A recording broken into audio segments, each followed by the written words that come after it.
Welcome back to Maybe in Another Generation.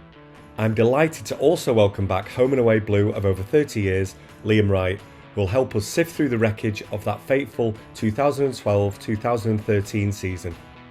Having won the league for the first time in 44 years in the most dramatic of endings the previous season, can the Blues build on their champion status and go again? Liam Wright, welcome back to Maybe in Another Generation. Thanks for joining us again. Are you good? I'm very good, mate. Always a pleasure. And looking forward to talking about the games today. Good stuff. Well, before we start, I'm going to read out a few responses I got on social media when I started to drip feed the fact that we were doing this match. So let me just show you these. Who's the sicko that's doing this?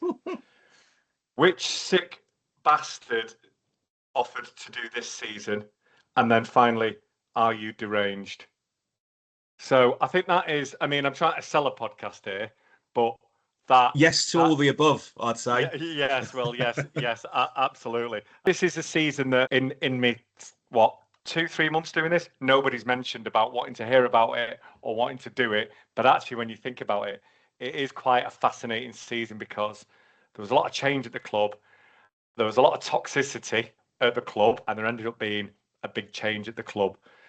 Before I tell our listeners what this is, tell me about why you chose this, mate.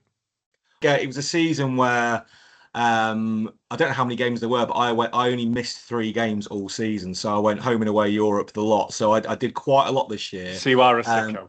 I am a sicko. And there was 52 games that season, mate. 52, so 49 I went to. So yeah, it was one where the season before had been the greatest thing we've ever seen at that point. It makes it all the worse, this one. So and the fact that a lot of fans thought we're rich beyond our wildest dreams. Who's joining us next? Exactly. Which great players from the football in Etihad are going to join our club? So you've summed it up pretty well. And without further ado, we will get stuck into season 2012-2013. I really don't know how this is going to go. I think it's morbid fascination. It's a proper rubberneck on the motorway, this one. So definitely. Going into that summer, you referenced the iconic season before, but going into that summer, how do we find the club? How do we find the team? And how were you feeling as a supporter? Pretty down chirpy, I'd imagine. It was like a real state of euphoria for some time because, in quite quick succession, we've gone from a team of being mid-table with a bit of hope to winning the FA Cup, which was great. But then to win the league, it wasn't even in your wildest dreams. And then the way in which we won the title, to win the title on the last game of the season, last kick of the season, where the United game had already finished and they thought they'd won it, and we ended up winning it. It's like nothing else, and it's obviously something that we still sing about now. 14 years later, yeah. It's everyone's best ever moment. Even winning the Champions League, which was incredible, and that season was incredible, but it's still the point which everyone refers to. And when I think back to that time and that summer, half the people I knew had their ringtone as being the Martin Tyler commentary. You had loads of people who had that, which is such a Bert thing to do. And just everything about it was so positive. And a lot of the talk there as well is that I guess we felt at that point when we won the league, and again I mentioned Martin Tyler and his commentary on the day. A lot of what they were talking about, and the people back in the studio at Sky and things like that, they were saying about, is this a power shift here? Is it a case of United have been the dominant team for X amount of years? Has it now fallen that City are the team in power? And effectively, what we've had with Pep Guardiola for 10 years, we thought that we were getting with Mancini.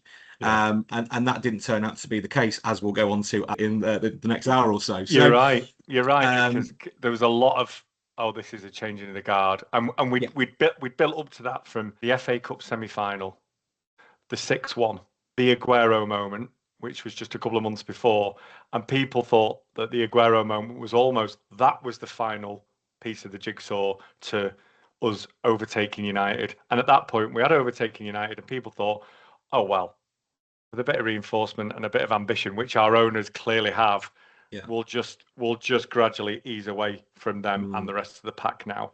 I was going to say one other thing as well, especially with that last 6 games of the season where we'd started at 8 points behind and we ended up winning the league, which again just unbelievable.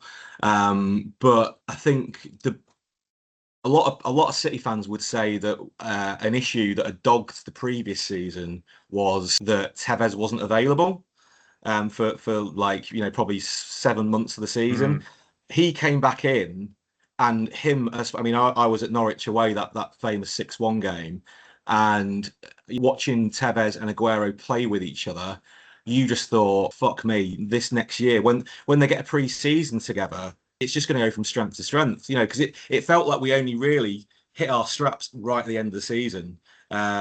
So it wasn't just a case of like we won the league, what's next? It was like not only we won the league, but we're actually going to get much better than we have done. yeah, So that's yeah, how it sort of felt at the time to me, anyway.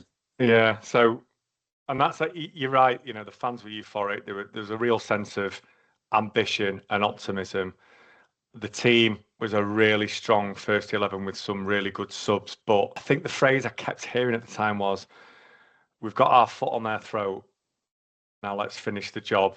Yeah. And looking back, I remember everybody saying it at the time, post that pre-season transfer window, that was the time where we could have finished the job off with real ambition. So going forward to that, talk to me about the signings, the noise at the time, the noises Mancini was making, Mm. and then what actually turned into reality by the end of that window.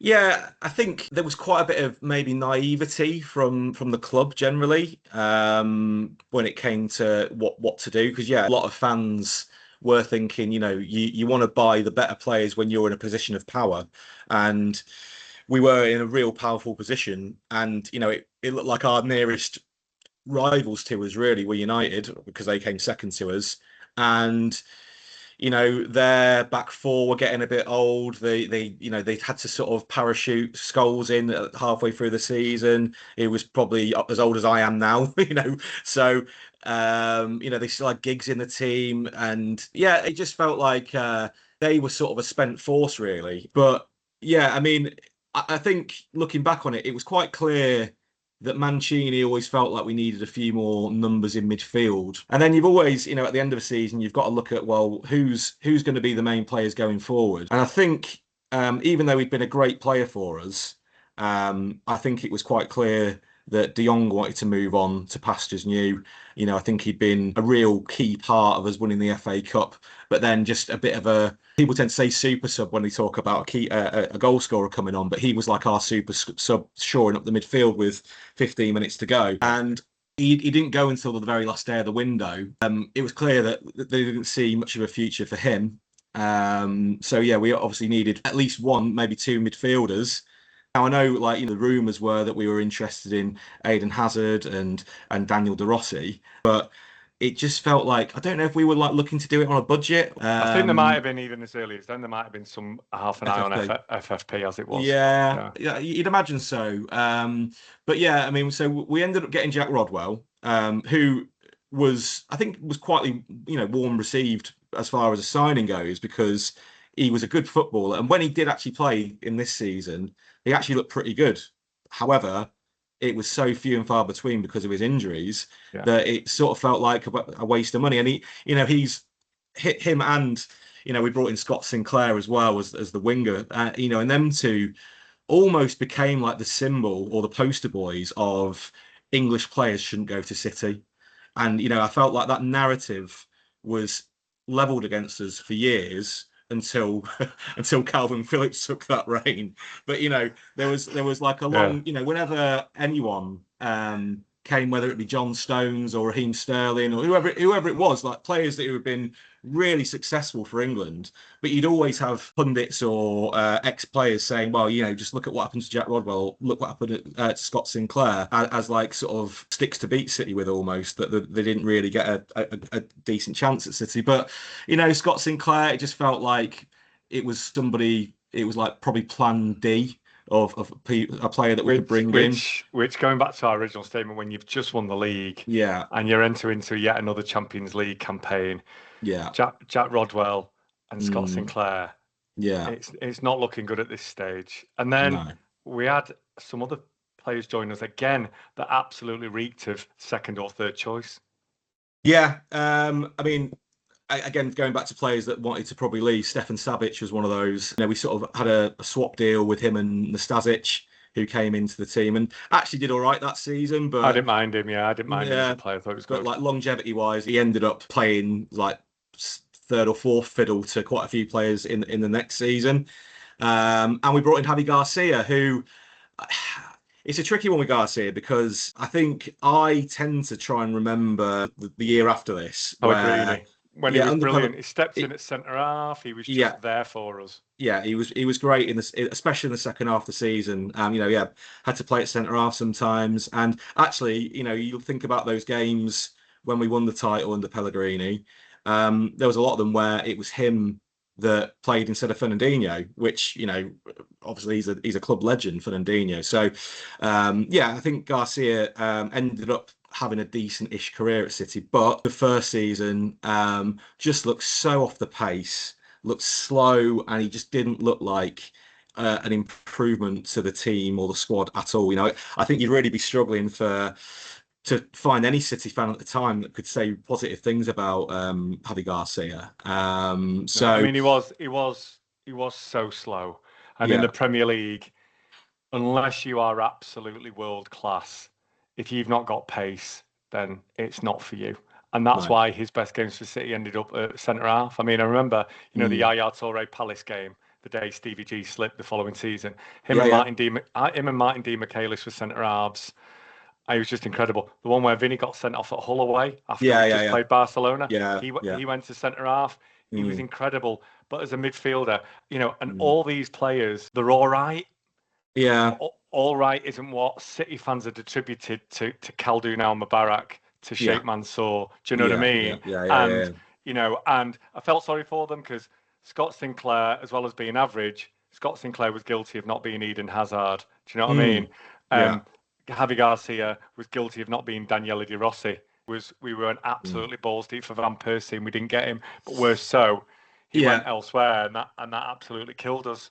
And then Yeah, it's a weird one with Van Persie because there was a lot of talk about us going for him, and because there wasn't too much chatter about the other centre forwards leaving. I always felt like, well, is it just because he's available that we we're just stopped interested? piling. Yeah. Yeah, so I was like, I suppose you wanted him to come because he won the Golden Boot the year before, Yeah. but at the same time, obviously I didn't want him to go to United, which ended up winning them the title. But I felt like with Aguero and Tevez, we had enough there, and with Dzeko and Balotelli, but it felt like we Yeah. had a lot of goals in us. But I don't know, tricky, innit? Yeah, it is because remember, obviously there'd been a huge fallout the previous season between Mancini and Tevez.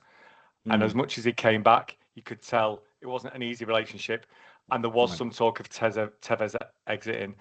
And Mm, then I don't know whether City knew that Aguero had come back from pre-season with niggles, but he ended mm, up injured for the large chunk of the early season as well. So there was yeah, maybe a bit of that as well. So yeah, my memory of around about that time is the noises started in the press. I mean, David Platt had a lot of friends in the press, in the yeah. Northwest press, Mm, and was feeding to them around how unhappy the manager was and how his ambitions didn't match City's, which we found quite incredible considering we've got this new ambitious ownership. And he mm, wanted De Rossi, Van Persie, Eden Hazard, yeah. and he ended up with players. And you talked before about, appearances few and far between Jack Rodwell and Scott Sinclair. They weren't always injured. Mancini Mm, just didn't like them from the didn't minute they like him. came in. And Yeah, that creates a toxic environment if you don't yeah. like people who've literally you've never met before. Yeah, yeah, yeah, and I definitely felt like that about Sinclair. That there was games where you thought, if we were winning with 20 minutes to go on, give him a run, see what he's like, and he just wouldn't, and he'd be on No. the bench and he just wouldn't play him. Mancini was that sort of character where we loved him because he was like a battler for the club. But with that, he would get in rows with people and he would sort of speak his mind. So yeah, Yeah. Very, very, very odd. And talking of odd, the signing of Mycon, six Yeah. million quid. Mycon, we'd seen get absolutely destroyed by Gareth Bale, I think the season before. We had Zabaleta, we had Micah Richards, albeit Micah Richards' injuries would catch up with him in this season, particularly bad one he got this season. But Mycon was a name rather than the player we needed. Definitely, yeah. It was an odd signing. I don't actually think Maicon played that badly for us when he did play, but he didn't play many games, and it just felt like it was a signing that we probably would have made under Taskin instead of our current owners. Do you know what I mean? Like he was a Brazil's right name. back. Yeah, exactly. And it just felt like it didn't really feel like the right sort of signing for us, especially because, I know you mentioned there about Micah Richards, but Zabaleta, and then the two other fullbacks, Kolarov and Clichy, I mean, they ended up playing for us for another, 4 or 5 years after all this. Yeah. It didn't feel like it was an area where we particularly had to invest in. And as you say, there was such noise and perception of him not being a good player because of one game against Gareth Bale. And I don't think I've ever known a player before or since that had such a negativity surrounded him because of a game from like a year or two before. Weird. Yeah. And I think as we move on to the start of the season, in terms of the signings, we didn't make any signings until about 10 days, 2 weeks before the start of that season. And if we're this well-oiled operation, you just wonder what infighting was going on. So that wasn't the best of prep. But we start the season at the Charity Shield, but it was a Charity Shield with a difference this year. Were you there? What are your I recollections? was. In fact, I'll actually tell you, I went like a sort of side story, I suppose. The week before the Charity Shield, I went to Wolfsburg pre-season, Right, which okay. like that's how desperate I was to go watching City everywhere at the time. There was like four of us. We flew to Hanover and we went to see City play Wolfsburg. And I remember the thing I remember more than anything else was how fit Tevez looked. He looked like he shifted about a stone, and he looked like so up for it. And I just thought, Jesus, we're gonna just tear it up this season. But yeah, the Charity Shield anyway. It was because of the Olympics. It was instead of being at Wembley, it was at Villa Park. And we looked amazing in that beautiful maroon kit. It was great. And we beat a really strong Chelsea side who were the European champions, of course. Yeah, they just won the European Cup and they'd won the FA Cup the previous season. So they were also on quite a big high. And from memory, I think did he not play like three at the back instead of? He did play three at the back, yeah. Yeah, and I think he might have done it against Liverpool as well. Right, okay. But I seem to think there was like at the start of the season he sort of tinkered with this sort of 3-5-2 formation where it was to sort of it allowed him to play both Clichy and Kolarov. Right. But Kolarov was one of the centre halves, right? Okay. Clichy was one of the centre halves. Kolarov was like a wing yeah. back, and I don't think he ever did it again for the rest of the season, basically. No. But yeah, some great goals in the game. Tevez scored a bit of a screamer, and so did Toure. They had a player sent off, didn't they? I think. But yeah, winning trophies, which is, I say, something weird that we've got used to now. It was still very much a new thing, and having been at the Charity Shield the year before against United, where we were 2-0 up and ended up losing 3-2, to actually win it was, even though it's not like a proper trophy, it was a really good thing to win. So we start the league campaign with what I remember to be a real, because we're thinking Southampton at home, we're the champions. Yeah. It should be straightforward. We ended up having to come from behind. It was a really dodgy 3-2 win. A credible draw against Liverpool. Then we beat QPR. A draw away at Stoke, which back then probably wasn't a disgrace. Javi Garcia scoring a header. And then from that, were we able to form a view of how the season would go, or was it a bit too early before going into that Madrid game? I've got vague memories of that Southampton game that we were 1-0 up, then we went 2-1 down, and then ended up winning 3-2, which was very much sort of reflected the last game at the Etihad, the QPR game, right? Well, Liverpool game, I remember going to dead hot game, and there was a real buzz amongst the fan base as well, because we as City fans were going to Anfield as champions, and like the sort of at that time they'd won the league 18 times or things like that, and we were seen as like a nothing compared to Liverpool, and going there, we've had so many bad results at Anfield that a 2-2 draw was a good result then, and it's still a pretty good result now. Yeah. The home win against QPR, again, not really much to write home. I think that was like, well, we're getting used to things because it'd been the Euros in the summer as well, so maybe like a bit of players getting back from a tournament, starting a bit slowly. And the Stoke away draw, I think it was again like you can accept it in isolation because it was a difficult place to go. But overall, you'd say from them first four matches in the league, 2 wins, 2 draws, it wasn't wholly convincing compared to what we'd seen.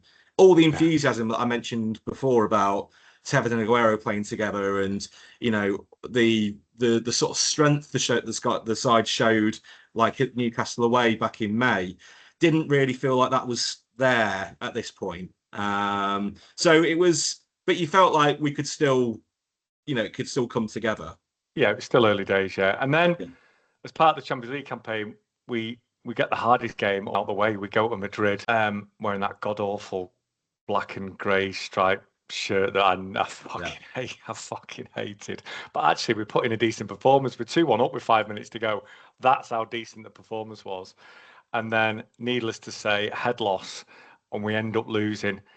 Did you go to that? What are your Yeah, recollections of it? yeah. So I can remember my phone like wouldn't stop going the evening of the Champions League draw. I mean, these days you sort of watch the Champions League draw and you're like, all right, okay, right, we'll see what we can do about this. But this was at a time where I'm fucking doing a lot of it. Do you know what I mean? And Yeah.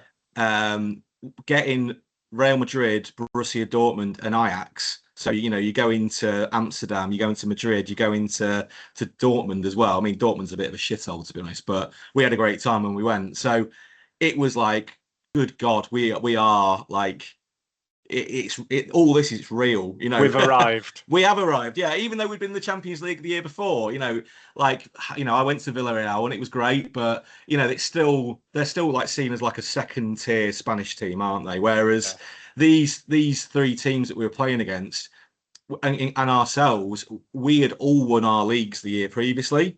So it was like a proper group of death that we were going into. Yeah, I mean, I went to Madrid and it was because again, like you hear about the Bernabeu, and when you think about the Champions League, you think about playing against Real Madrid, and I was there with loads of my mates. My dad went as well, and it was an unbelievable atmosphere, like you always get in the Bernabeu. And when Dzeko put us 1-0 up, it was fucking pandemonium in the away end. It was like when Torre scored against Newcastle. It was like as good as it gets when it comes to people going mad. And then, yeah, I mean, they got an equaliser, and then Kolarov scored a free kick. And again, you can't believe that we're on to win here. But I mean, I know I used the word earlier, and I'm sure I'll use it plenty of times during talking about this season. But naivety, we should have been able to see that game out, Especially but a Mancini side. yeah, yeah, exactly. Yeah. And you got to remember Real Madrid, I mean, they always do, but I would say they were particularly strong at the time. They had, I think their front three were Ronaldo, Di Maria, and Benzema. And they had I think maybe Sami Khedira and Modric maybe in midfield. They had a really strong team. And we did as well. And but to be 2-1 up in any game to end up losing 3-2 is sort of far from ideal. So we sort of came away from it thinking that was a good experience overall. For the fans and for the players themselves. When you've had a loss like that, you can only sort of try and make improvements from it. It was frustrating not to win, but I don't think we were expecting to win. I think we were expecting just to get beat, but to take them to 93rd minute, whatever it was, when they scored the winner, you've got to say was a positive, really. Yeah, yeah. Because coming off on the back of that, we drew with Arsenal. Yeah. And we beat Fulham away. So in the Yeah. league campaign, we're actually still unbeaten. We're not firing all Mm. cylinders, but we're still unbeaten, so we're still hard to beat. There's already quite too many draws in there, and I think when looking back, that probably comes back to scupper us. The second part of our Champions League campaign, we've got Borussia at home. Now, I don't know about you, I think in the new camp as well, Mm. But this is one of the best goalkeeping performances I've ever seen. And we robbed them big time late with the Mario penalty. This was our first real insight into Jurgen Klopp and his Mm. gegenpressing and his high-paced football. And I hadn't seen No. much like it before in my life. They really taught us a real lesson. How they didn't win that game, I'll never know. Mm. I just want to talk a little bit about Joe Hart, both that night, but also Joe Hart and where he stands in your thoughts. There was a debate towards the end of last season with the whole Donnarumma, Edison Hart thing, and I know a lot of the lads that we know are big James Trafford fans as well. Where does Joe Hart stand for you in the pantheon of goalies? I mean, if it wasn't for Edison, he'd be your first choice, as far as I'm concerned. I mean, I think as far as Joe Hart's legacy at City, especially, someone that we signed in the summer of 2006, where it was a bit of a punt on a young English goalkeeper. And, he had to sort of do it the hard way in that, he went on loan to Blackpool and Birmingham. Birmingham. Yeah, I mean that was where he sort of made his name. But he came back into that team at the start of the 2010-11 season to sort of depose Shay Given, and he was just unbelievable for City. And I think you mentioned as well the new camp in the 14-15 season, where it just felt like one of those games that, we lost that game 1-0, but you felt like the goalkeeping performance, it was like as if like it was like a computer game or something like that. And it was the same this night, where, as you mentioned, I mean, Klopp and all these like young players that we'd never really, because I think most City fans aren't watching the German league every week. So yeah, Joe Hart was incredible that night, and his performances for City over the years, and sort of what he means to fans. I say we were really lucky to have Edison for so long as a player that sort of changed the way that goalkeepers are looked at. But for a traditional goalkeeper viewpoint, me, Joe Hart's the best we've ever had. And Donnarumma, who we've had one season of at the time of recording, he's good. But I don't think he's quite Joe Hart, or he's had like the odd save, He's certainly not Edison. No, yeah. He's certainly not Edison. No. So, but it's only year one with him, so we'll see. We'll reflect on this again in a few years, I suppose. But no, I love Joe Hart. I love to hear him talk. Oh, he's brilliant, isn't he? He's brilliant Yeah. on the. I know that Bert's gone about Andy Hinchcliffe and Micah Richards and etc. And why can't they be completely biased towards City? Yeah. I'm not after that. But Joe Hart is. You can tell he still loves us, and I thought it was lovely. In all the Pep exit stuff, one of those interviews he did, it might have been with the BBC, where he said, "Have you got any regrets from your time?" He said, "Not many, but if I'm pushed, probably not giving Joe Hart a big enough chance." And it just got you right. It got me right. Yeah, it did. I just thought there's been a real mending of the relationship there and a real mutual respect. And Joe Hart never actually. He's always loved the club and always loved the fans, but he was really gutted at how he was treated. But he didn't become really bitter towards City, did he? No, he didn't. Because really, I can remember it quite well. He went on loan to Torino, and he went on loan to West Ham, and he ended up at Burnley. And I remember there were times where I don't think he had a contract at one point, but he ended up having a decent sort of end to his career at Celtic, which I'm glad that he had those few years at the end where it wasn't all just downhill, and it just felt like he never really recovered his confidence from leaving City. And I went out to the Euros in 2016, the summer that he first left City, and you would say even at that point that before all the stuff with Pep, he wasn't quite himself when it comes to his saves that he was making.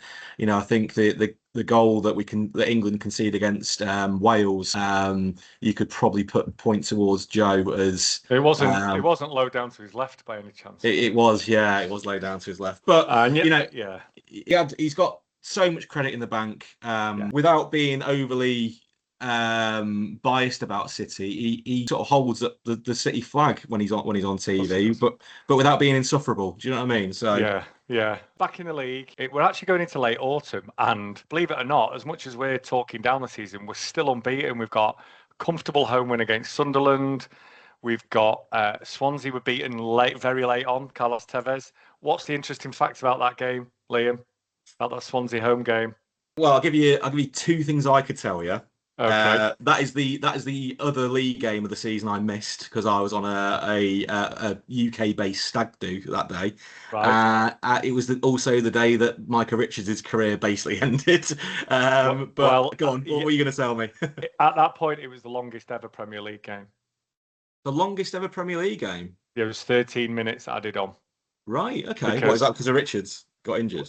well, there was Micah Richards, but also when Tevez scored, the goalie did a very similar injury to Richards. He did the old snappage. Oh shit! And Right. yeah, so it was Yeah. the longest ever Premier League game at that point. Didn't know It was that. 13 minutes. Obviously, now with all the add-ons, I'm not sure that's the case now, but it was back in Probably the day. probably not. But yeah, so Sunderland beaten, Swansea beaten, we've drawn with West Ham away.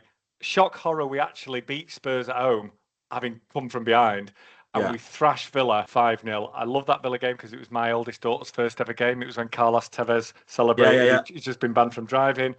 And then we draw with Chelsea and we beat Wigan away and we're still unbeaten. There was a game right in the middle of that, though, that is many people's favourite, which was West Brom away. And Yeah. it brings a massive smile and almost goosebumps, really. So James Milner had to do what he had to do Yeah. early on in the game and bring the lad down. Mm. And we are down to 10 men. They score. And, well, I'll let you take over what happens next because it wasn't just what happened next, but even the quality of the goal and the quality of that finish is Yeah. incredible. And then you'll see the end. I know it's Yeah. a cliche about the end collapses and the end. Yeah. That end was Yeah. like a zoo when that went in. But talk to me about your recollections of West Brom Yeah. away. I remember it well. Yeah, going 1-0 down and having a player sent off. I think their goal was in the second half, though, wasn't it? I think. Yeah. Right. Right. Okay. Yeah. Because you know for many years, well, basically I think it's like between April 1995 and November 2017, we didn't ever win a game from being behind at half time. So that's my recollection. So, but we still, you know, when City went behind, regardless of who was the manager, we always seemed to struggle to get back in front, especially with 10 men. It was at a time where it felt like, you know, in the squad, there was a few players, namely being Dzeko and Kolarov, really stepped up. You know, we could have times where the sort of main players like Toure or Silva were like having a bit of a lull in form. But you know, that Sunderland game that you mentioned earlier, I remember Kolarov scoring and playing really well. A little earlier in the season that was mentioned, Fulham away, Dzeko came on, scored the winner.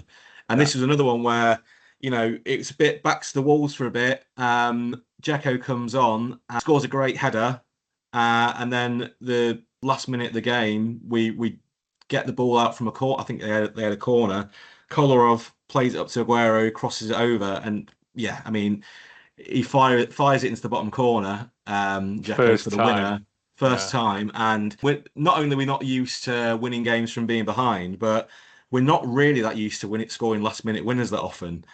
And it was, you know, a real chaotic scene in the away end. It was incredible, and you know, I guess there was the feeling there that in reference to the league that okay, we're not playing our best, or we're having to sort of get out of jail a little bit. But then, isn't that sort of what United have built a reputation of, like where they've won titles based on like last minute winners and winning when you're not playing well and all that sort of shit. So I feel like we were in a positive mood because you say we hadn't been beaten at this point.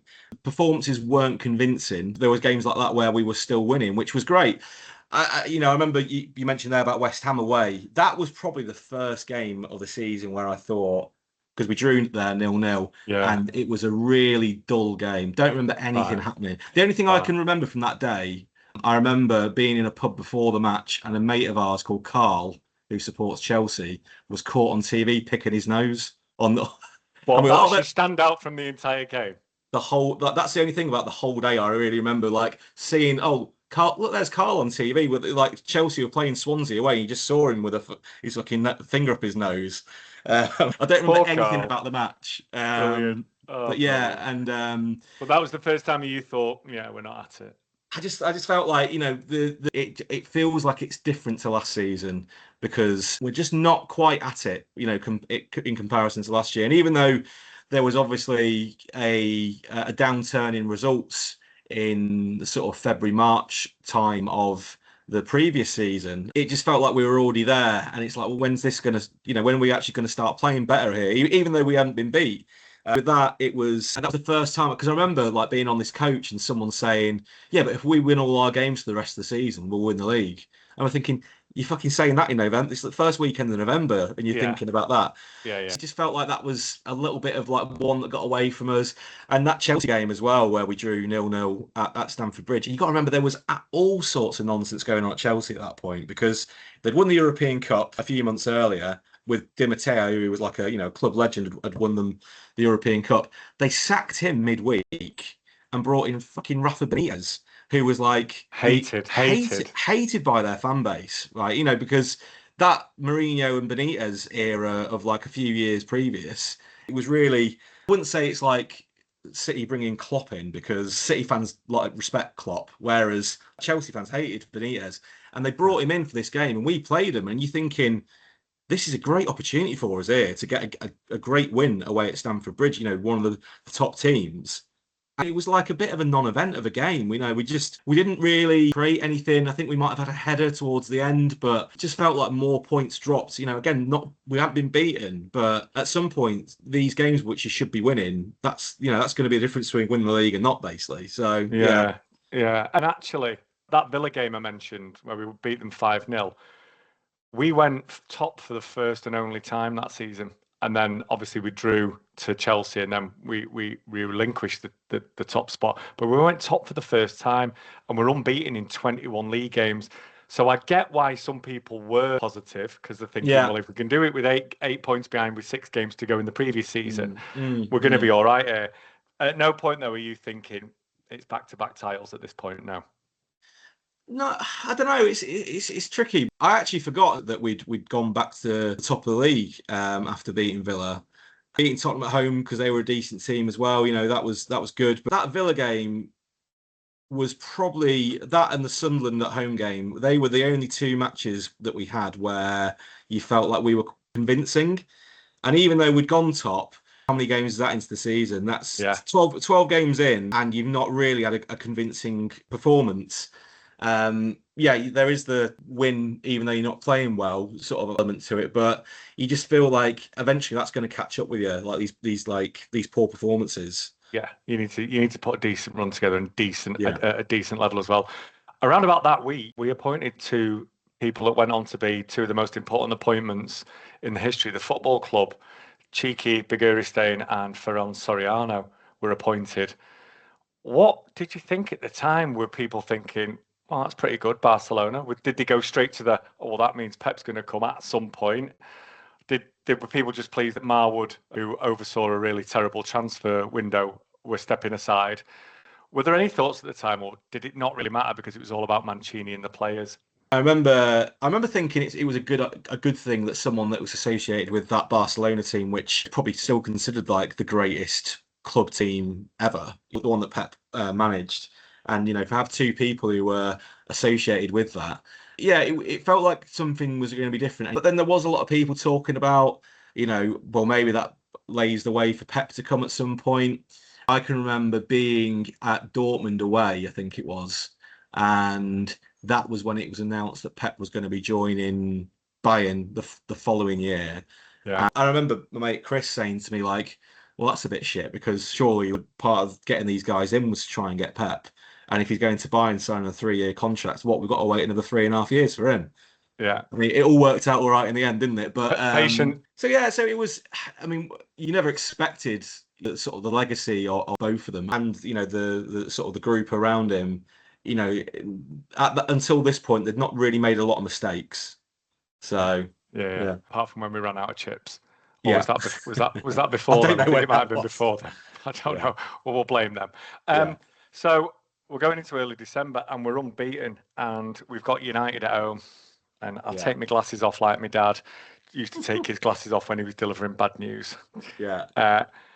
We've got United at home, and this is like their top. Chelsea are round about there, and we're round about there. And we go 2-0 down.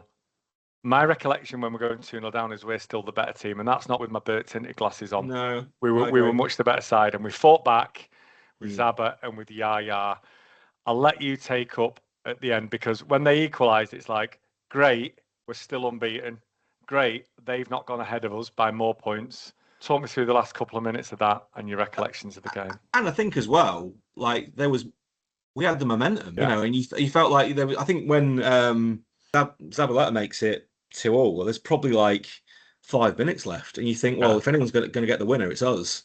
Yeah. I can't remember the foul that gave it wasn't a foul. It was Nasri. I think they gave it against Nasri, and it wasn't a foul. And I am being a bitter but it wasn't a foul. Van Persie, that was at your end, wasn't it? That was it was. Yeah. Van Persie scores the free kick. You mentioned Nasri there. I think he got a lot of shit off City fans for like ducking out the wall. Typical that it was Van Persie after the whole, us being interested in him in the summer and him going to United. I think I just sort of tried to not rationalise it, but it was one of them where, well, I've had this before where they've scored a last minute winner against us, and I'm sure I'll have it again, which I have done. And yeah, it was a real sickener for them to score that goal, for him to score it as well. Because of everything, he was like the story going into the game that, we were interested and he went to them. And United weren't that good. That's the thing. I'll always be irritated by this season in that United were a functional team. They had some players who had been good players, but they basically just had 2 banks of 4 and then Van Persie and Rooney, and that's how they won games. They weren't good to watch. They weren't, they didn't do anything in any other tournament. They didn't do anything in the FA Cup or the League Cup, or they got pasted by Real Madrid in the Champions League knockout stages. And there was issues at the end, to say the very least.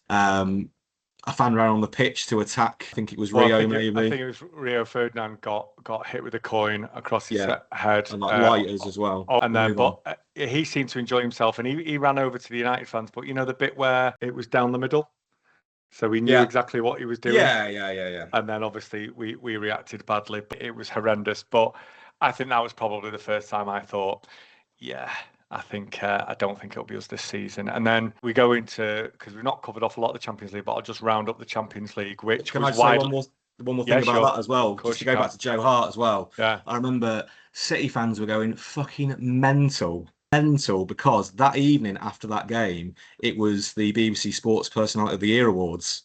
Yeah. And Hart was sat amongst the United players. It wasn't.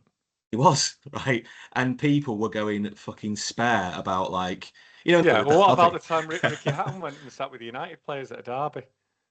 I don't remember that one. Yeah, right. played United, and all the players that were injured. Well, Ferdinand was there and Giggs was there. Yeah. And he was sat with them. Yeah. I mean, no, I remember it being like for days afterwards, there was like, pictures on Twitter of Hart looking really awkward when like Van Persie sat in front of him. And it just everyone went mad about that, and I think a few people sort of fell out with Joe Hart a bit about that, because but at the same time, what can you do? I mean, he's like been invited to an awards event, but the seat he won't have known where he was sitting. The seat will have his name on it. He goes, "Oh, better sit here." I know, but yeah, I remember that being a big thing at the time. Anyway. Nothing more petty than City fans. I love them. But in the Champions League, sadly, so rounding off the Champions League, it was widely regarded as an absolute fucking disaster. We lost 3 games, we drew 3 games, and we amassed the grand total of 3 points. One newspaper, I think it was The Guardian, branded us the worst ever English Champions League side ever. Right. I mean, I think the actual headline was worst champions ever, and I'm thinking, hang on, we're second in the league. But they were referring to the Champions League. It had a picture of Tevez and Nasri trudging off the pitch against Dortmund, because that was the last game of the campaign, and we managed to conspire to lose that 1-0. That Champions League campaign was awful. For me, I'm assuming now that the club are regretting not at least trying to get those grade A signings. Yeah. I think the thing is that I guess a lot of the like English players, especially, who dragged us from being a mid-table team to being champions, who we all loved and still love, like Julian Lescott and Gareth Barry, them two. I don't want to just feel like I'm digging them two out, but I remember the Ajax game, and it felt like they were two where they're just not quite at the level of what we're up against here, you know. And I think we are when you sort of playing against a high level of players, you need to keep investing in the squad. And yeah, they must have been thinking at that point that, use the word again, naivety.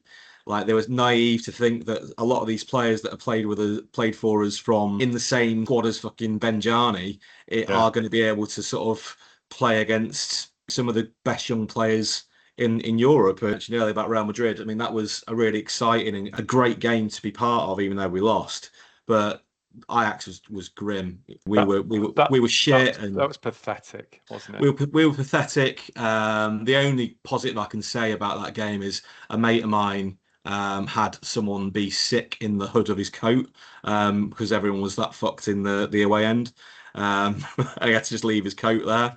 But apart from that, by the time we played Dortmund, we were already out. Finished fourth. Yeah, and the home games were okay. I mean, they were all draws at home. We really looked like European minnows, basically. We didn't look like a team that were the English champions. I think as far as English champions go in the Champions League, it is difficult to argue with that headline because proper imposter syndrome, I think, going on. Yeah, you know, because even a few years later, when Leicester were they got to the quarterfinals of the Champions League, and they were a much worse team on paper than we were. But so yeah, it was a really bad campaign in the Champions League, and I think, you know, that was very much the beginning of the end of Mancini. You know, from behind the scenes, when you combine it with that's around the same time that Cheeky and Ferran come in, you know, they're probably thinking we want our own guy.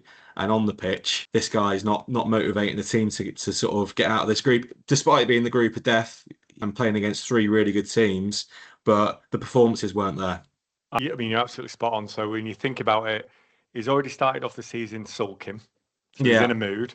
We know that he can be a cantankerous old sod, and we know that his relationship with the players, with some was okay, with others it was completely toxic. We're hearing reports that more and more of the players are actually going to complain, and you know, there were stories of they'd go to David Platt first and they'd go, if you're not happy, go and see Khaldun. Yeah. If you're not happy, go and see. And so some of them actually did, and we'll come to a bit further down the line when there was some real deemed to be our marquee non-trouble causing players were starting to go to Khaldun, and that was the end of him. But he's already getting on the nerves of the board, the new execs, the players, and the performances aren't quite stacking up. So you're right, by this point, it's not looking good for Mancini. Back in the league, this point where I think we're 3 points behind United going into the Christmas and New Year period, but actually we have a really good period where we beat Newcastle away comfortably. I remember going to that, it was my mate's 40th, it was some night out. Reading, it was a late Gazbaz far post header, where nowadays that's a foul because he literally just slams on him. Norwich away, I think Nasri got sent off early doors, and Dzeko scored. We won 4-3. Stoke at home, brilliant performance against Arsenal. Performance against Arsenal. Dzeko and Milner. Was that the game that Rick Taylor did the 20s plenty banner? Yeah, £62. No, sorry, yeah, £62. When will it stop, or something like that? Yeah, when will it stop? Yeah, which famously. Was that the game? Yeah, it was. Yeah, because it was £62 for the away end at Arsenal. You know, I think you and that's £62 15 years ago.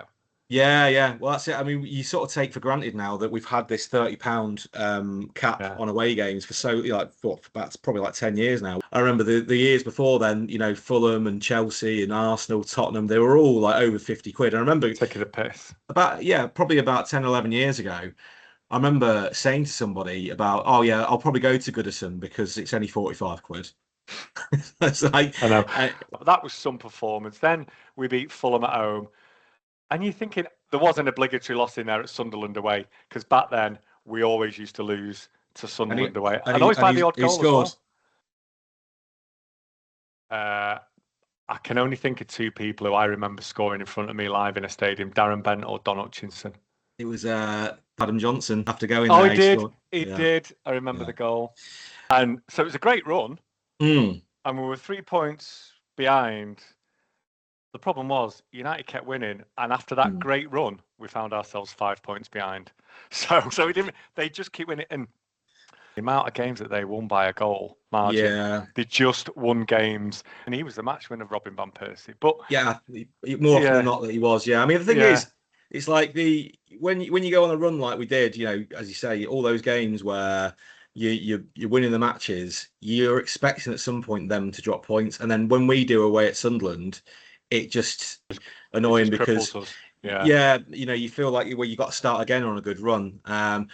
Just one thing to mention about Stoke at home. That was on New Year's Day, that's right. Yeah, and I'd been out in London the night before, and I'd missed the last train back from London to Milton Keynes, where I was living at the time.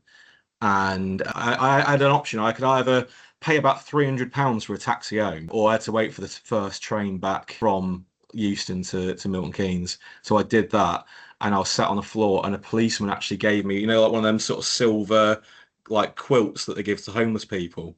yeah. Because I was sat on the floor like half asleep, like pissed in London Euston. So, and got back What time was home. your train? What The time was the train was, I first train? think it was like 7:30 in the morning. Because I remember, yeah. So I got there at like let's say 3. So I had like 4.5 hours of just sitting about and then like sobering up. I remember getting home at about 8:30 and like walking in, and I'm guessing my dad wasn't impressed with me because he was like, right, well, I'm going to leave in about 20 minutes. I was like, can I not just have a bit of a kip first? And he was like, well, you get the train up there later. I was like, all right then, I'll get another train later then. Really? So he just fucked up and I got the train later. So yeah. Absolutely zero sympathy. Yeah, Um, exactly. Yeah, I should know better, brilliant, basically. brilliant. So, Yeah, um, the Champion League gone. The League Cup had gone early doors anyway. yeah, The league isn't looking so great, but there's hope in the FA Cup. So we start off Watford. My youngest daughter's first game, that was 3-0. Stoke nice. away, which was again a heavy win. Zabba, which was Mm, fantastic. That was a proper hard fought performance. Leeds yeah. at home, which was good, and I remember that one because that was when the Leeds were seeing where were you and you were shit, and we were all pointing at Michael Brown taking a throw and going, he was here when we were shit. And then I think it gets to the quarters, and we beat Barnsley. We dispatched Barnsley 5-0. So the FA Cup's looking all right, really. I don't think there's any worries there. In the league, continue to falter, and I think this is where it really goes. We drew at QPR, we drew Mm, at home to Liverpool, and then we put in an utter disgraceful performance away at Southampton, which I remember clearly. That was Pochettino, wasn't it? yeah. Pochettino was at Southampton. We were we were just a shambles that day, really gutless. I remember Gareth Barry having a really unusually a standout poor performance, Yeah. and United kept winning. And believe it or not, over that period of games, they've gone from 5 points clear to 12 points clear. What are your recollections of that part of the season, Southampton away, and just generally the penny's dropping now, isn't it, at this part of the Yeah, season? I'd say as well, just around that QPR game around then, was we sold Balotelli as well. And he was maybe a bit unreliable at times, but he still was good for goals. And it just felt like, what the fuck's going on here? Because as you mentioned right earlier on, Aguero had been in and out with niggles, and Dzeko had stepped up a lot. Tevez wasn't quite scoring as much as he was, and and we've got another striker in, so it's like, well, are we going to bring somebody in, or what's going on? But he ends up going to AC Milan because I guess Mancini just had enough for him, or the club had had enough of the PR that they were putting out. I think that was probably a bit of an issue.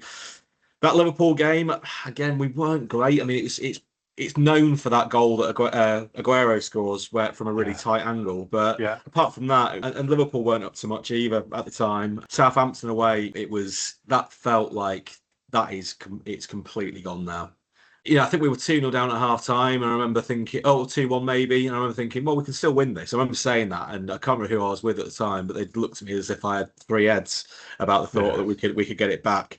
Yeah, we ended up losing that game 3-1, and the wheels had fallen off of the season. And despite our heroics from the year before, coming back from 8 points behind with 6 to go, I think that Southampton game was really the final nail in the coffin for our title charge, because United kept on winning and you just didn't see where they were going to lose. there wasn't any games coming up where you thought, well, they're probably going to lose that one and that one. You know, Was the only game they were due was against us, which we'll come yeah, to at Old really, Trafford. But by that yeah. point, that's only 3 points, isn't it? I mean, I think that's the point where I think, personally, looking back, without no knowledge of it whatsoever, but I think that's where they probably decide to let Mancini go. Mm, That's when they've decided. And all right, maybe an FA Cup might save him, but given what we know now, clearly they've made the decision. We in the mm, league, we beat Newcastle at home quite tidily. We beat Villa away again, not easy. But guess mm, what? United still keep winning by 1 or 2 goal margins, and it's not 13 points, but it's 12 points. And then a capitulation at Everton, and that pretty much ends the league season. As I say, we go to Old Trafford, and as much as the game, all derbies mean something, as much as the outcome and absolutely nothing, it was great to go there and to stick it right up them. A beautiful goal by James Milner, and then an iconic Aguero goal where he leaves them all floundering, and we see the Phil Jones facial gurning as the ball smashes in the back of the net. It was great to stick it up them on their ground. And actually, there was a concern leading up to that at this point they could even be winning the league against us mm. at Old Trafford. So to go and beat them was brilliant. You were at Old Trafford that night. How did it feel? Yeah, I was thinking about this. It's like probably the last time where we went to Old Trafford where we were the underdogs. We've been used to being the underdogs going to Old Trafford for so long, and and we've won there so often in the past sort of 15 years. But this is probably the last time where, even though on paper we had a better team, they were the team on top. I think it was the old phrase "playing for pride," and I think it felt like more than just pride that game. I think it was almost like, well, you guys have won what we wanted to win, but we don't think that we're going anywhere, sort of thing. And what was perfect about it is we've been singing the song for about a year about them signing Phil Jones and we signed Aguero, and Jones was proper smug about getting the equaliser for them. Like ran to the corner flag where the cameras were, and as if like, you're not singing about me now. And then Aguero ran past about 4 of their players and swatted it in the top corner. So it felt like a real, like, perfect moment about that song as well. Yeah. But yeah, it was one of them great nights, being in that away end. And it was good to know that, like, yeah, all right, fair enough, you won the title this year, but we're still better than you, really. Yeah. Yeah, it was just a little marker to say you Yeah, can have yeah, this one. We fucked it yeah. up royally. You can have Mm, this one. And thankfully, the following season we won it back, and they were yeah. nowhere to be seen because they had the Moisaya. So it's done, but we still have the FA Cup, and after wins, as I say, against Watford, against Leeds, against Barnsley, against Stoke, we're in the semi-final, and we've got to overcome a good, solid Chelsea team. Again, all's not well at Chelsea. They've got Rafa Benitez, but it was a tough game, and we won. Interestingly, I was in the stadium and I managed to miss both goals. So I remember going up to the concourse for a half-time pint. It was about 35 minutes. So it's on me, that one. I totally accept that one. I think I just missed Nasri's goal. And then the lads came down and said, "Oh, you've just missed the goal." I went, "All right, well, I'll get up there for the start of the second half." I was convinced I'd got up there for the start of the second half, but I didn't. I got up there about 48 minutes and we'd already Yeah. scored again with what turned out to be one of the best headers from a midget you'll ever see. It was absolutely incredible. I think Gareth Barry cross, and it was a looping header. Yeah. And then Demba Ba scored for them, and he'd come in handy the following season for different reasons. But Demba Ba Yeah. scored for them. I think there was about 20 minutes to go, half an hour, Mm, and I don't remember it being nervy. I remember thinking, do mm. you know what? If we'd shown us a load of as much guts in some of the league performances as we had in that game, then we'd have done a lot better in the league. But it was a heavy win. That it was a good, very, very impressive win, if I remember rightly. Yeah, I mean, they were a good team at the time. I think, obviously, I mentioned earlier, they won the Champions League the previous year. I think they ended up winning the Europa League that year. Yeah. They had a good squad of players, but we were better than them at the same time. Great goal from Aguero. My recollections of this game is, our collective friend Andrew Green, who I go watching City Everywhere with. He got like the signs on the concourse for like the Eon sponsored FA Cup or whatever it was. Yeah. One was like held on with Velcro, and it fell off, and it hit him. The corner of it hit him just below his eye, and he ended up getting like a payout from Wembley of about sort of 3 or 4 grand or something. Happy Like, because days. yeah, that's like the thing I remember. I remember that, and I remember my uncle's mate getting whacked by a Chelsea fan outside afterwards. But that is the only things I can really, and the goals. But I can't tell you much else apart from really feeling like when the final whistle went, feeling like, well, we're going to win the FA Cup Yeah. because it felt like we'd had a really really easy run to the final. I mean, yeah, the Stoke game was difficult in the snowy conditions and all that sort of stuff. Snowball fights after the match between City and Stoke fans. The rest of it was all like Championship teams or maybe even League One teams for Barnsley. I'm not sure what league they were in. Well, I think we already knew at this point it was going to be Wigan because Yeah. Wigan had played Millwall the day before. Millwall had, let's just say, played to form in the Wembley end there, like having fights with each other. The Yeah. same that was the same week that a Newcastle fan punched a police horse as well from memory. So yeah, there was all sorts of stuff kicking off. I remember Uh, watching that. I remember watching that Wigan Millwall game, and because we'd gone down to London yeah. for the weekend, a few Mm, of us, and we were watching it, and we're just praying and praying that we wouldn't get Millwall yeah. because it just removes your ability to truly enjoy yourself on the day. And Yeah. thankfully, Wigan won, and it meant whoever was winning this was, with I could completely accept arrogance. Whoever was winning the Chelsea City game was likely to win the FA Cup. Yeah. And we came out of that. We were buoyed. We actually beat Wigan in the league to do the double over them, which was Mm, great. And obviously, the general consensus was we beat them 2-0 away, 1-0 at home. We're playing them in the cup final. At least there's one trophy that we'll be able to take home from what's been a disappointing season. And mm. actually, second, like you say, second FA Cup, it's not horrendous. No. We can't avoid it any longer. So we're going to talk about the whole day about that cup final because my brief recollections of it is the morning of the game, we were driving down, we went down in 2 cars and the rumours had started. I knew someone at the time who worked at City who'd messaged me and said that Mancini, his words were, Mancini's gone. And they were appointed some, I think he spelled it Pellegrino. And I went, that's a bit weird. And then someone else who we were with, he knew someone who worked for a newspaper and he said, yeah, we've just been told he's gone. But their view was that he'd gone. I'm thinking it's a bit embarrassing. I mean, I remember when Spurs sacked Mourinho a few days before they were about to play us in the League Cup final. That lockdown one where Yeah. Yeah. Yeah. you were on telly that day. Actually, I was. you were. I was in the ground as well, and I thought, well, they can't sack him. And then as it transpired, it'd be like they'd not managed to tell the person who they were sacking that he was sacked, but they'd managed to tell everybody else, including, as it turned out, the players. So one of the things that I was told by somebody who was in the dressing room, not playing staff, is that Mancini got into the dressing room with them. And it was a good sort of. I think they'd done the warm up, and he started to talk, and the players turned their backs, completely blanked him, didn't want anything to do with him in the team talk. They decided that a team talk would just be to do it themselves. Likewise, in the tunnel, he led them out. He turned to the team, and there was no eye contact. Some of the players turned their backs. They'd all been informed by the club, is the information I had, that he'd been sacked. He'd still not been told officially at this point. Obviously, his agent will have had a word. In terms of sacking managers, I thought Mark Hughes' treatment wasn't great.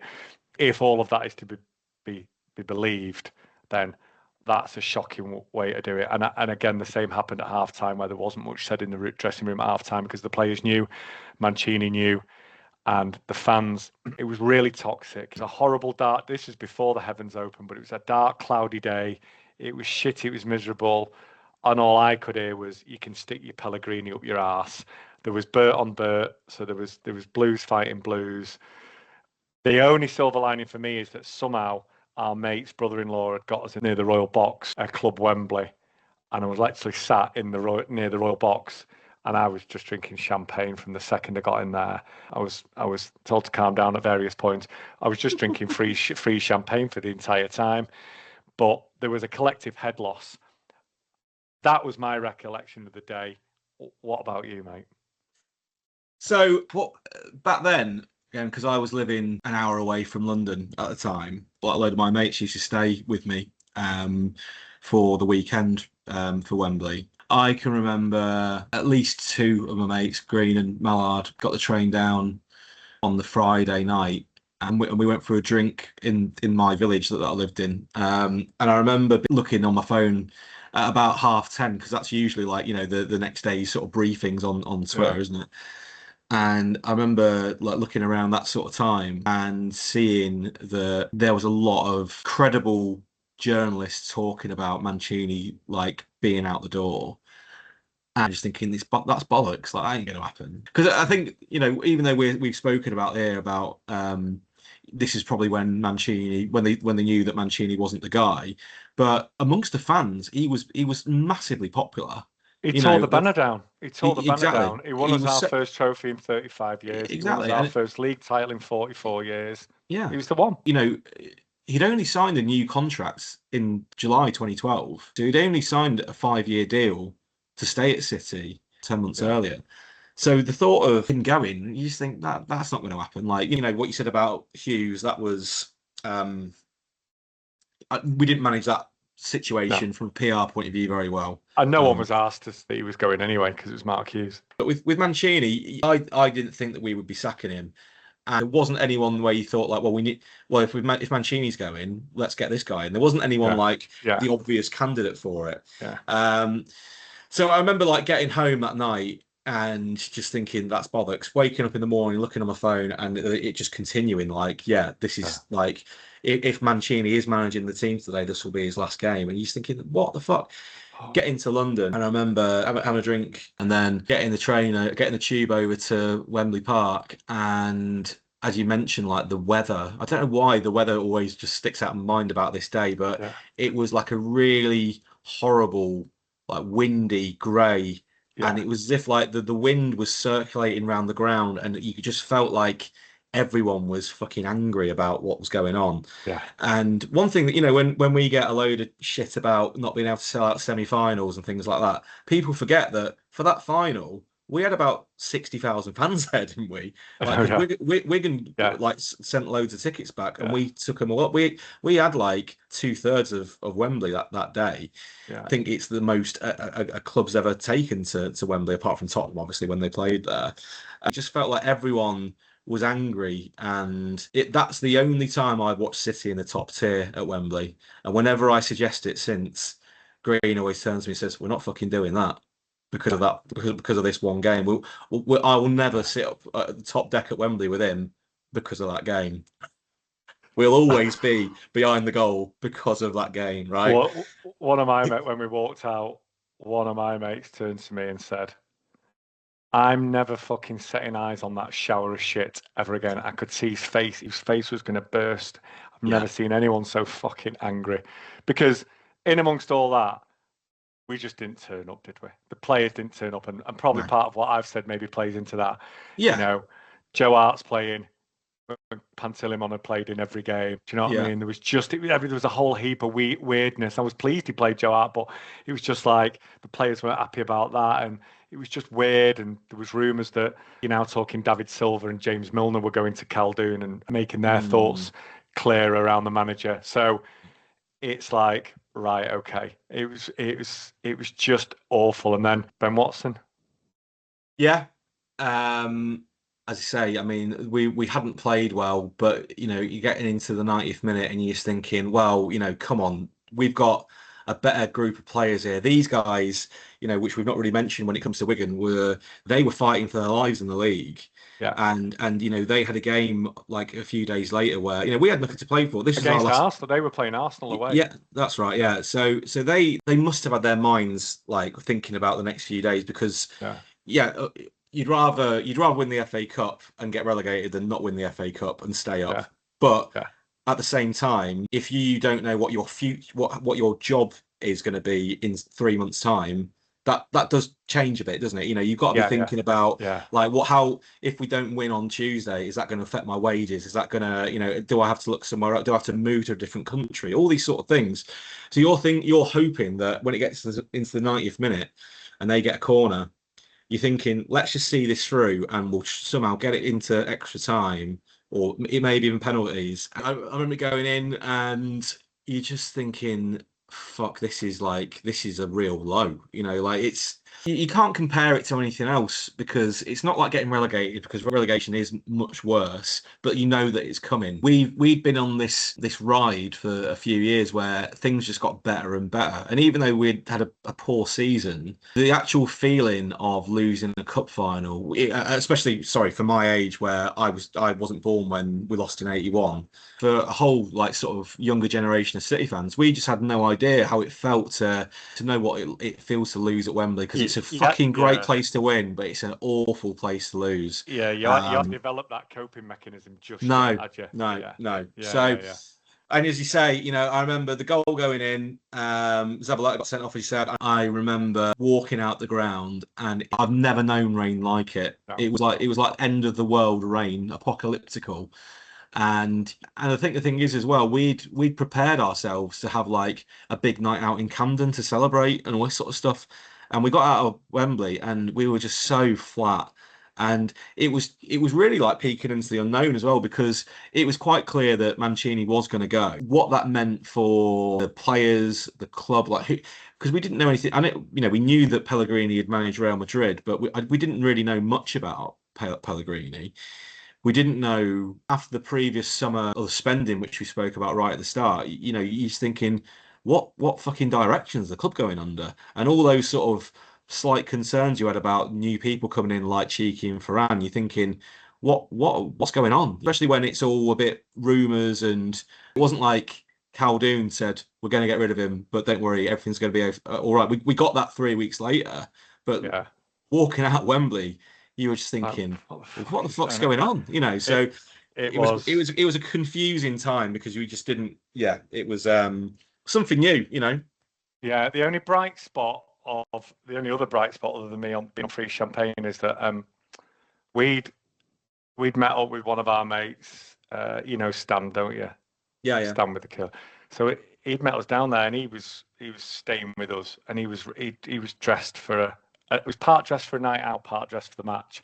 So he was wearing bootcut jeans, black pointy shoes, but then the 1976 League Cup winning top. Right. Boss. So he's gone full Burt. So anyway, said, right, we'll meet you in the King William in Hampstead, and then we'll go into Camden. I think it was the game kicks off at 5 or something like that. Yeah, so I think so. Yeah. We'll see you there about 7:30, something like that. Anyway, 7:30 comes, no Stan. 8:30 comes, no Stan. Gets to about 9 o'clock, right? So he's only really an hour and a half late. And another friend, I won't name him because he hates me telling this story because he's embarrassed by it. He said, where's Stan? I went, well, I don't know. You're not worried about him? I said, I'm worried about him. He's probably gone on the piss somewhere, Oh, I don't know. I've just got a bad vibe about it. Anyway, he disappeared, came back 10 minutes later. He said,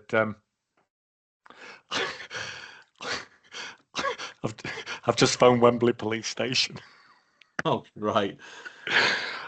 And there was about 6 of us, and we went, you've done what? He said, I phoned 999, got Wembley police station. He said, I've reported him missing. Oh, right. He was leathered. Right. He was leathered. He reported missing. I said, Dean, what did they say to you? And they went, well, they said, I said, I'd like to report someone missing. And they went, okay, how old are they? And he went, 57. And there was a pause Dean said, there was a pause on the phone. They thought it was taking the piss. And they went, right. When was the last time you saw him? Before the cup final? Right. And have you arranged to meet him? Yeah, we've arranged to meet him here. Right. So when was the last time you saw him? About 2 hours ago. Right. And you reported him missing? Yeah, I'm really worried about him. So remarkably, the guy at Wembley police station said, okay, can we just give us a description of the person? They went, what was he wearing? He went, a 1976 League Cup winners top, boot-cut jeans and black pointy shoes. Anyway, we've never ever let him live it down that he reported our mate missing because he was 90 minutes late to the pub. It's probably because he was leathered. Anyway, about half an hour. Yeah, no, he made it back. Basically, he don't know the underground very well, and when he asked someone, he went, I'm going to Hampstead, and they went, overground or underground? And he said, at that point, I knew I was absolutely fucked. So he said overground, and it sent him to Hampstead Heath, which is about a mile away. So he managed to get in. But yeah, that was the only bright spot of that entire game. Yeah. Before we wrap up, and I want to wish your Mancini legacy.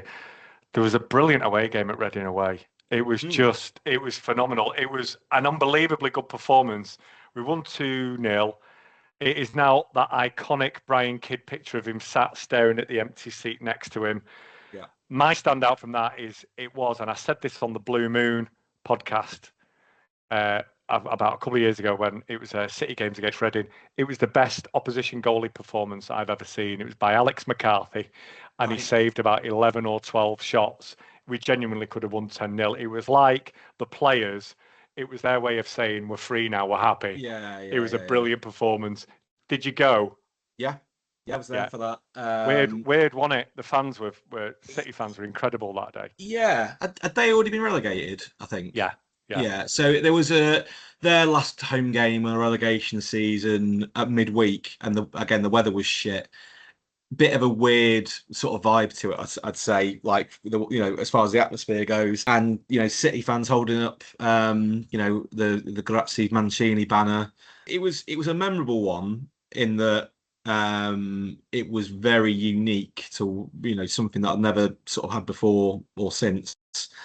I remember we seemed to play with a bit more freedom. It felt like, we played a lot better than we had done for the previous couple of weeks or months. Really, I remember David Silva setting up Dzeko's goal being a particularly great little through ball. Yeah. You sort of don't want too many of those nights with your football fandom career. No.